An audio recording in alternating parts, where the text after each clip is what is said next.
Welcome to Mishika classes. Today's Python part number 11 and today we are going to discuss about the program conditional statements. In previous class we have already discussed two programs, that is a leap year or a not a leap year program and the odd and even number program. And now we are going to discuss about the programs based on the nested if else condition and the switch statement. आज हमारे Python के part number 11 की class है। तो आज हम क्या discuss करने वाले हैं? प्रोग्राम्स। और ये प्रोग्राम्स किस पे बेस्ड होंगे? Conditional statement. कौन सी conditional statements? Nested if else statement and switch statement. और हमने पहली वाली क्लास के अंदर जब हमने कंडीशनल स्टेटमेंट्स के प्रोग्राम डिस्कस किए थे उसके अंदर हमने दो प्रोग्राम्स पहले ही डिस्कस कर लिए, एक लीप ईयर और नॉट अ लीप ईयर। और दूसरा प्रोग्राम कौन सा हमने समझा था? हमने समझा था दूसरा program odd and even number. If you like the video please like it, share it and subscribe my channel. The first program is positive, negative and a zero number. हम कोई नंबर एंटर करवाएंगे। अब हमें पता कैसे चलेगा कि positive है, नेगेटिव है या फिर जीरो नंबर है? ठीक है। अब हमने उस दिन जो समझा था वो समझा थ्रू फ्लो चार्ट्स। आज हम क्या करने वाले हैं? Through algorithms. कैसे लॉजिक्स लगाए जाते हैं आज हम वो समझेंगे। प्रीवियस क्लास के अंदर हमने थ्रू फ्लो चार्ट्स लॉजिक लगाया था, but in today's class we will make a logic through algorithms. The first step क्या होगा? एल्गोरिथम बेसिकली क्या होता है? Flow chart is a diagrammatical representation of a logic. Flow chart basically क्या है? किसी भी लॉजिक का डायग्रामेटिक रिप्रेजेंटेशन को फ्लो चार्ट कहते हैं। और एल्गोरिथम क्या है? Basically algorithm is the step by step logic of a any program. किसी भी प्रोग्राम का स्टेप बाय स्टेप को जब हम लॉजिकली बनाते हैं तो उसको क्या कहते हैं? एल्गोरिथम्स कहते हैं। उसमें डायग्राम की नीड है, इसमें डायग्राम की नीड नहीं होती है। Okay, now the first step is, सबसे पहला क्या होगा? हम कोई एक नंबर इनपुट कराएंगे। नंबर तो चाहिएगा ना जो बताएगा, हम उसी नंबर को बताएंगे ना कि वो नंबर पॉजिटिव है, नेगेटिव है या फिर जीरो है। नेक्स्ट स्टेप क्या होगा? अगर नंबर ग्रेटर देन जीरो है तो क्या होगा? If number is greater than zero, yes correct, the number is positive. अगर हमारा, हम यहाँ पर इफ क्यों लगाया? क्योंकि इफ हमें कंडीशन लगानी है, that's why we use here if. Algorithms के अंदर हम जो कंडीशंस लगाते हैं तो उसके लिए बताते हैं कि हम कौन से स्टेटमेंट का यूज करने वाले हैं। इफ एल्स यूज करें तो हमने इफ बता दिया कि if number is greater than zero then number is positive. अगर नंबर ग्रेटर देन जीरो है तो नंबर क्या होगा? पॉजिटिव। क्या होगा? पॉजिटिव होगा। अगर नहीं है तो एल्स पार्ट एग्जीक्यूट हो जाएगा। लेकिन हमें तीन कंडीशंस हैं, एक पॉजिटिव नंबर की, एक नेगेटिव की और एक जीरो की। पॉजिटिव तो मैंने डिफाइन कर दिया, अब मेरे पास दो कंडीशंस और बची हैं, नेगेटिव और zero. That's why I have to use if condition again. दोबारा से मुझे फिर से इफ कंडीशन लगानी पड़ेगी। अब नंबर लेस देन जीरो हुआ then the number is negative. अगर इस बारी नंबर जो है मेरा जीरो से छोटा हुआ तो क्या होगा? नेगेटिव नंबर हो जाएगा। Else the number is zero. अगर ना तो बड़ा हुआ और ना ही छोटा हुआ तो वो एल्स पार्ट में चला जाएगा, और एल्स पार्ट में जाते हुए क्या प्रिंट करा देगा? The number is zero. And last is the end of the statement. इसके बाद क्या हो जाएगी? मेरे प्रोग्राम की एंड हो जाएगा। ओके, नाउ अब इसके अंदर देखो ध्यान से, अगर आप देख रहे हो तो क्या हो रहा है? इफ के बाद एल्स, एल्स के अंदर फिर से if, then again else. This statement is known as nested if else statement. इस स्टेटमेंट को हम क्या कहते हैं? Nested if else statement. क्योंकि इफ के बाद एल्स, एल्स के अंदर फिर से इफ, देन एल्स। इस तरह के जब एक के अंदर दोबारा हम उस स्टेटमेंट को कॉल करते हैं, इस तरह के प्रोग्राम्स को क्या कहते हैं? Nested if else statement. Now moving towards the program. सबसे पहले एक नंबर अलॉट कराया, मैंने नंबर लिया 25। अब condition they the greater than zero की। If A is greater than zero, condition terminate करवाई बाय द कॉलन साइन। और प्रिंट करवा दिया message the number is positive. यही नंबर मैंने बताया था, वही चीज मैं यहाँ पर कर रही हूँ। जैसा जैसे मैंने वहां पर लॉग में एल्गोरिथम बनाई थी, अपनी एल्गो बनाई थी मैंने जो प्रोग्राम की, वही सेम चीज बिल्कुल उसी फॉर्मेट के अंदर मैंने प्रोग्राम के अंदर लिख दी है।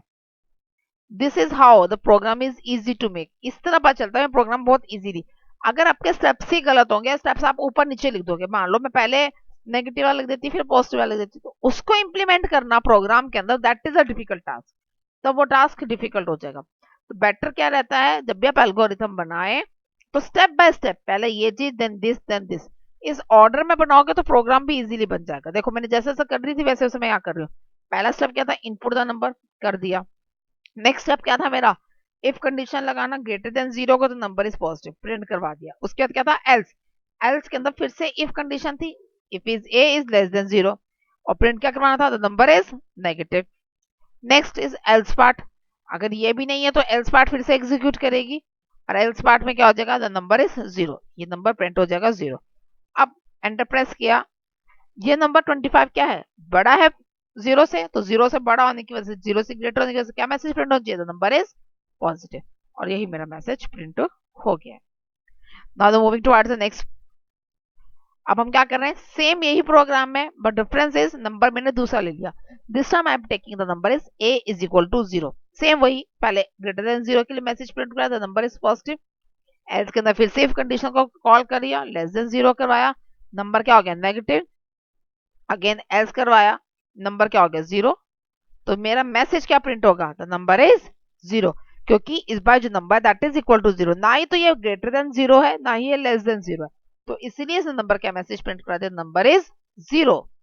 नाउ द नेक्स्ट एक और एग्जांपल लिया, this time I am taking the number -25। इस बार मैंने क्या नंबर ले लिया, -25।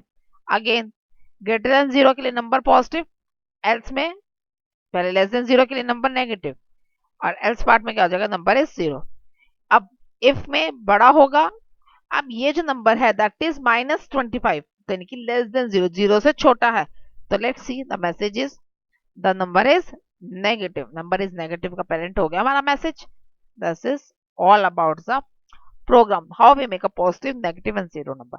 मैंने तीन, एक कंडीशन प्रोग्राम तो मेरा सेम है, बट जो मैंने नंबर अलॉट किया है, द नंबर यूज किया है, वो अलग अलग ले ली, और मैंने तीनों ही कंडीशंस को चेक करके देखा है क्या मेरा आंसर सही आ रहा है। Now moving to the next program, the next program is the days of the week. अब इस बारी जो मैंने पहला वाला case that is based on nested if else condition, वो नेस्टेड इफ एल्स पे था। अब जो मैं करना आने वाली हूँ program that is based on the switch condition, ये स्विच कंडीशन पे बेस्ड होगा। अब स्विच कंडीशन में क्या होगा, सबसे पहले जब भी हम स्विच कंडीशंस लेते हैं, क्योंकि स्विच बेसिकली क्या होता है, स्विच के अंदर केसेस होते हैं।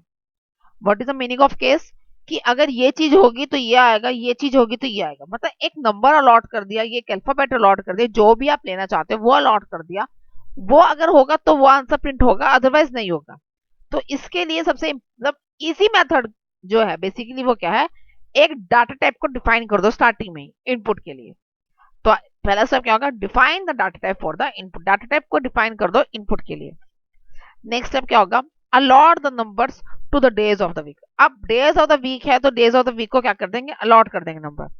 कितने डेज ऑफ द वीक है, 7, तो 7 नंबर अलॉट हो जाएंगे, 1 के लिए संडे, 2 के लिए मंडे, 3 के लिए Tuesday and so on, numbers allot कर देंगे हम लोग। उसके बाद अब 1 to 7 तो मेरे अलॉट हो चुके, डेज ऑफ द वीक 7 है, लेकिन मैं जरूरी तो नहीं वही नंबर करूंगी, मुझे तो नहीं पता ना कि मेरे प्रोग्राम में कितने नंबर्स हैं। अगर उन नंबर्स के अलावा मैं कोई और नंबर यूज कर रही हूँ, rather than that number I am using any other number, then what message will print, the message will be invalid number, invalid number print हो जाएगा। If you are choosing the data type integer rather than integer, you are using या character, अगर आप integers की जगह character use कर रहे हो तो आप मैसेज क्या प्रिंट करोगे, इनवैलिड कैरेक्टर। मींस जो नंबर या डाटा टाइप जो भी होगी उसके अकॉर्डिंगली एक मैसेज प्रिंट करवा दोगे इनवैलिड, इनवैलिड प्रिंट करते हुए बाहर आ जाएगा, एंड लास्ट में क्या हो जाएगा, and let's see how make a program through this algo. अब हम इस एल्गो से प्रोग्राम बनाएंगे। सबसे पहले मैंने क्या कर दिया, डिफाइन कर दैट टाइप को, define days of the week है तो मैंने जो नाम लिया इंटीजर का वो भी मैंने डेज दे लिया, और डिफाइन कर दिया कि वो कौन सा होगा, नंबर्स होंगे। ओके, आसान तो नंबर ही रहते हैं, कैरेक्टर्स भी इतने इजी नहीं रहते हैं, नंबर्स ज्यादा आसान रहते हैं। क्यों रहते हैं आसान, क्योंकि कैरेक्टर्स में हमारा अपर केस और लोअर केस दोनों आ जाएंगे। तो हम एक, अगर मान लो हमने अपर केस लिया तो अपर केस को ही डिफाइन होगा, लोअर केस अगर हम उसका यूज करेंगे तो वो नहीं डिफाइन होंगे, उसके लिए हमें अलग से देने पड़ेंगे। तो इजी रहता है नंबर्स के लिए, तो that's why I am choosing here number only. Okay, define days number. Now the switch statement, अब स्विच स्टेटमेंट में हमारी कंटिन्यू है, मतलब मल्टीपल स्टेटमेंट्स आने वाली है, that's why I am putting here braces. इसी वजह से मैंने यहाँ पर क्या लगाया, ब्रेसेस लगा दिया। Braces means curly bracket. What is the meaning of braces, the meaning of braces is a curly bracket. Now अब अलॉट करने हैं नंबर्स को, 1 is Sunday, 1 is for Sunday, colon single inverted commas के अंदर Sunday. Single में क्यों दिया, because it is a single line comment, this is a comment, जो मैं संडे दे रही हूं ना दैट इज अ कमेंट। क्या है ये, कमेंट है। ये सिंगल लाइन कमेंट है, that's why I am using a single statement. मैंने यहाँ पे सिंगल कोट क्यों यूज किया, डबल कोट्स क्यों नहीं यूज किया, क्योंकि ये सिंगल लाइन स्टेटमेंट है and it is a single line comment, single line comment है, दैट्स व्हाई यहाँ पर क्या लगाया मैंने, सिंगल इन्वर्टेड कॉमास। अगर मल्टीपल आपने कमेंट्स मल्टीपल लाइंस के फॉर्म में कमेंट दें तो you have to choose the double inverted commas. Okay, now 2 is for Monday, 3 is for Tuesday, 4 is for Wednesday, 5 is for Thursday, 6 is for Friday, and 7 is for Saturday. 1 is for Sunday, 2 is for Monday, 3 is for Tuesday, 4 is for Wednesday, 5 is for Thursday, 6 is for Friday, 7 is to Saturday. मैंने ये ordering लिया। आप चाहो तो Monday से Sunday भी जा सकते हो, 1 मंडे के लिए, 2 ट्यूसडे के लिए, और आप चाहो तो रेंडमली मतलब इसको शफलिंग भी कर सकते हो। ओके, वो आपके ऊपर है, totally choice is your, means आपने जिसको अकॉर्डिंगली भी बनाना आप वो ले सकते हो नंबर्स को। मैंने days of the week sequence में लिए हैं और संडे से मैंने अपना फर्स्ट डे जो मेरा संडे बनाया। नाउ ब्रेसेस क्लोज, क्योंकि मैंने जो सिंगल लाइन कमेंट देने थे मैंने सारे दे दिए हैं, मैंने सारे जितने भी नंबर अलॉट करने थे मैंने कर दिए। अगर 1 to 7 में से कोई नंबर होगा तो यही आंसर आएगा। अगर 7 से 1 से लेकर 7 से आउट में कोई नंबर चूज होगा तो क्या प्रिंट हो जाएगा, इनवैलिड नंबर प्रिंट हो जाएगा। नाउ अब इनवैलिड के लिए स्टेटमेंट कैसे आएगी, क्योंकि वो स्टेटमेंट अब मुझे सारे नंबर्स जितने भी नंबर्स हैं 1 to 7 को छोड़कर, accept 1 to 7, 1 to 7 except 1 to 7, if I am pressing any other number then it will return। कैसे रिटर्न करवाएगा, रिटर्न स्विच, मैंने स्विच स्टेटमेंट दिया, दैट्स व्हाई यहाँ पर switch dot get, get is use for the input, get किस लिए use हो रहा है यहाँ पर, taking for input, you can use input here also, आप यहाँ पर इनपुट भी वेरिएबल यूज कर सकते हो। मैंने अपना जो लीप ईयर और नॉट अ लीप ईयर का था उसमें इनपुट यूज किया था, यहाँ पर मैं इनपुट ना यूज करके चेंज कर दिया मैंने फॉर्मेट गेट। मतलब बेसिकली क्यों चेंज कर रही हूँ, ताकि आपको पता चल सके कि इनपुट किस किस तरीके से और दी जा सकती है, किस किस तरीके से हम इनपुट को एंटर करवा सकते हैं अपने प्रोग्राम के अंदर। उसमें अलग अलग जितने मेथड है मैंने हर एक मेथड में एक एक मेथड यूज कर लिया। Leap year not year, leap year में input as a data type ले लिया था, फंक्शन ले लिया था, इस पर जो फंक्शन कॉल करूँ that is a get function. और उसके बाद सिंपल जो हम लोग करवाते हैं तो वो मैंने भी आपको जो पहले वाला प्रोग्राम था पॉजिटिव नेगेटिव नंबर या फिर हम कह सकते हैं इवन और नंबर के अंदर जो कराया था सिंपल इन कॉलिंग थी। अलग अलग प्रोग्राम्स के अंदर मैं अलग अलग तरीके से ही इनपुट कॉल करूंगा ताकि आपको ये पता चल सके कि अलग अलग हम लोग यूज कर रहे हैं। अगर हम ये वाली यूज कर रहे हो तो किस सर्वर स्टेटमेंट देंगे। ओके, तो रिटर्न करवाई स्विच डॉट गेट। अब गेट के लिए डाटा टाइप कौन सा यूज किया था, ऊपर नंबर दिया था तो यहाँ पर भी नंबर, मैसेज क्या प्रिंट कराना है, इनवैलिड इनपुट करवा दिया। नाउ लेट्स कॉल, अब मैंने यहाँ पर मैसेज क्या दूंगी, किस तरीके से दिया जाएगा इनपुट इस वाले प्रोग्राम्स के अंदर, डेज ब्रैकेट के अंदर नम का नंबर को रिप्लेस करो, नम रिप्लेस हो जाएगा नंबर से, नंबर क्या दिया मैंने 5। अब चेक करो 5 क्या क्या लिखा हुआ है, थर्सडे लिखा हुआ है, pressing on the enter, answer क्या प्रिंट हो गया, थर्सडे। बिल्कुल वैसे ही फॉर्मेट में सिंगल कोट्स में, सिंगल कोट्स में प्रिंट होगा, if you don't use any code तो यहाँ पर कोई कोट्स भी नहीं आएंगे, थर्सडे प्रिंट हो गया। अब मैं फिर से सेम प्रोग्राम को रन कर रही हूँ, but this time I am calling days 3। अब की बार जो मैंने नंबर यूज किया वो कौन सा यूज कर लिया, 3 यूज कर लिया। अब मैं 3 यूज कर, 3 के सामने कौन सा नंबर लिखा हुआ है, करेक्ट ट्यूसडे, तो मैसेज देते हैं क्या प्रिंट होता है, ट्यूसडे प्रिंट हो गया। नाउ वन मोर टाइम, अब की बार मैं नंबर जो है 1 to 7 में से ना चूज करके कोई और चूज कर रही हूँ। मैंने चूज क्या किया 9, that is other than from 1 to 7, 1 to 7 में से कोई और नंबर चूज किया, वो है 9 नंबर चूज कर लियो। तो 9 नंबर का मतलब 1 to 7 में से तो कोई है ही नहीं, तो डेज तो प्रिंट हो ही नहीं सकते, तो क्या प्रिंट होना चाहिए था, इनवैलिड इनपुट, इनवैलिड इनपुट यहाँ पर प्रिंट हो गई है। अब क्वेश्चन अराइज कि यहाँ पर सिंगल इन्वर्टेड कॉमास प्रिंट हुई है लेकिन वहां तो में डबल इन्वर्टेड कॉमास है, ऐसे कैसे हुआ, बिकॉज ये जो स्टेटमेंट है ये सिंगल लाइन कमेंट की थी और मैंने ऊपर डबल लाइन उसमें दिए है, तो सिंगल वाले को तो वैसे कैन कंसीडर करे जो कोड्स में दिए थे और सिंगल वाला ऐसे प्रिंट हुआ। Okay, this is all about the today's program, the days of the week and the positive, negative and the even number. I hope you get the point what I want to explain you. You are understand that what is the difference between the algorithm and the flowchart. Still you have any doubt, you can mention me in the comment box.